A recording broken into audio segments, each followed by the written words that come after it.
हाय सांग मैंने good morning अच्छा समस्ते भल थे निश्चित। तो आज मु गोटे नुआ ट्रिक शिखेबी।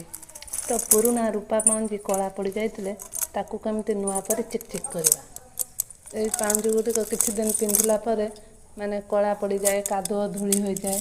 तो पुणी आम केमती पुराना कला पड़ जाइए रूपा पाउंजी को पुणी नुआ पर चिकचिक करवा। पुणी से पूरा धला चिकचिक कर नुआ ट्रिक शिखेबी।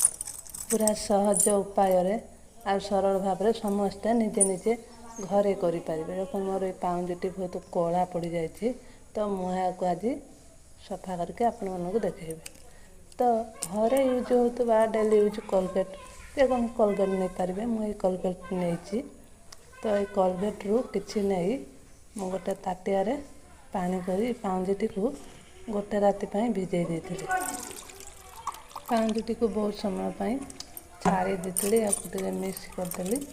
मिक्स करदेला पाउंजी माने जेकोसी रूपा जिनस कला पड़ जाए या देहरे भिजेदेवा।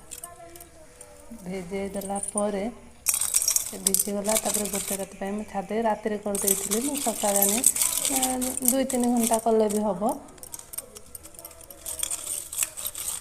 तापरे मुझे पाउंजी को ब्रश करदे वीडियो स्किप हो जाए किंतु तापर पाउंजी को आने पूरा ब्रश रे जो माने ब्रश करती से भाया तार जो मैला गुड़िक बाहर जाए। देखो मो पाउंजी पूरा नुआ पर चिकचिक हो जाए।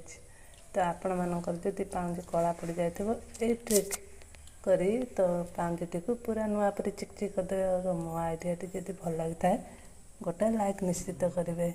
रही थैंक यू।